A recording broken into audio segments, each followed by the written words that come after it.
The 1st of February 2026. Remarks to thousands on 10 days of Dawn's first day. The leader to the U.S., any war you start goes regional. Addendums. Photo album. Print. PDF. On the first day of the sacred 10 days of Dawn, the leader of the Islamic Revolution met with thousands of people from all walks of life. He called the 12th of Bahman, February 1st, an exceptional, historical day. Referring to the overthrow of the Pahlavi regime, he said that the Pahlavi system was changed from a one-man, authoritarian, anti-religious, and foreign-dependent system to one that is based on the people, rooted in religion, and standing up to the bullying of arrogant powers. He said, the people extinguished the flames of the recent American Zionist sedition, just as they have done with all previous conspiracies, and in the future, with divine guidance, the nation will overcome any challenge and bring matters to a conclusion in the same way. He added that, similarly, in the future, with God's guidance, the nation will decisively handle any incident. Ayatollah Khamenei also identified the main reason behind the 47-year-long conflict between Iran and America as what he described as Washington's attempt to swallow Iran, and the steadfast resistance of the Iranian people against that ambition. Referring to recent remarks by American officials, he added, they have previously tried to intimidate the Iranian people by saying that all options are on the table, but they should know that if they start a war this time, it will be a regional war. At the beginning of his speech, the leader of the revolution pointed to what he described as the unified and unprecedented welcome given to Imam Khomeini on the 12th Bahman, 1357 February 1, 1979. He said, despite all the threats, the Imam entered Tehran with courage and power. The massive and astonishing reception by the people became a driving force for the formation of a new system, and he declared the abolition of the monarchy on that very day. The leader of the revolution listed two key characteristics of the system born from the struggles of the Imam and the people. They are substituting one-man, authoritarian rule with a system where the people are in charge, and replacing the Pahlavi-era push toward irreligion with an Islamic path. He added, if all officials had performed their duties, the government would have become truly religious, but we have still made progress in the Islamic and religious process. He described another characteristic of the Islamic Republic system as returning the country to its real owners, the nation, and the severing of America's influence in Iran. He said, from the beginning, this feature has angered and flustered the United States and made it hostile toward the Iranian people and the system from that very day. Explaining what he meant by a people-based government, he pointed to the fostering of a spirit of self-reliance that builds national self-confidence. He said, the wise Imam made the nation aware of its great capabilities and values, transforming the mentality of, we cannot, into the crucial belief of, we can. The leader said that the policies, inferiority complex, and dependency during the Qajar and Pahlavi eras resulted in the reduction of a great nation with a brilliant civilizational and cultural history, to a humiliated and backward people. He stated, in those times, we had fallen behind in science and technology, politics, lifestyle, international credibility, regional equivalence, and all other areas. But Imam Khomeini breathed the spirit of self-confidence into the nation and completely reversed the course by 180 degrees. Ayatollah Imam Khamenei recounted the country's progress in different fields. He added, who would have believed that the Iranian nation would one day reach a point where Americans would copy the weapons it made? All of this was the result of the self-confidence, hope, and ambition that Ruhollah Khomeini, as an embodiment of hope and self-belief, created in the nation and used to set people in motion. Referring to what he called the insinuations of the truly wicked foreign and domestic devils, who claim that Iranian youth have no hope and no future, he said, Iranian youth has both hope and determination, and will build the future too in spite of you.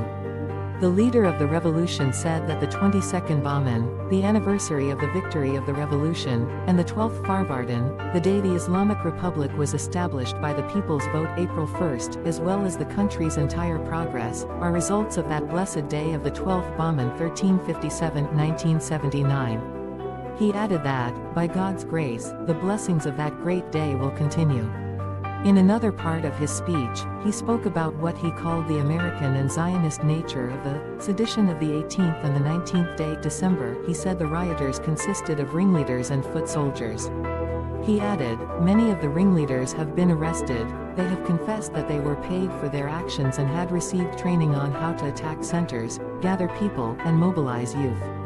However, some of the rioters were emotional young people, with whom we have far less of an issue. He said remarks by the U.S. president were a clear sign that the recent unrest was American and Zionist in nature. He said the president was explicitly telling the rioters, whom he called the people of Iran, go forward, I'm coming too. He added, in their view, these few thousand rioters were the people of Iran, but the millions who gathered across the country on the 22nd day were not. Ayatollah Khamenei said the Islamic Republic's new way of thinking, its path and its clash with the interests of global bullies are the reasons for their continued hostility. He added, for this reason, similar events may occur in the future. Just as this recent sedition was not the first in Tehran, it will not be the last. He added, these hostilities will continue until the Iranian nation, through stability, perseverance, and complete mastery over affairs, causes the enemy to despair, and we will reach this point as well. Pointing to past events similar to the recent sedition in Tehran, such as the 30th Khordad 1360 June 30, 1981 atrocity when the Munafiqeen, the hypocrites, i.e. the MKO or Mujahideen Khalq organization, attacked besieged members with box cutters. He said, in all these incidents, the hand of foreign powers, especially the US and the Zionist regime, can be clearly seen. The leader emphasized that in the recent sedition and past events, law enforcement, the besieged, the IRGC, and other institutions fully carried out their responsibilities. He added, but what extinguished the fire of sedition and reduced the flames to ashes just as in 1388-2009 was the people entering the scene. And in the future, if any incident occurs, God will send this nation to confront it, and the people will bring it to an end.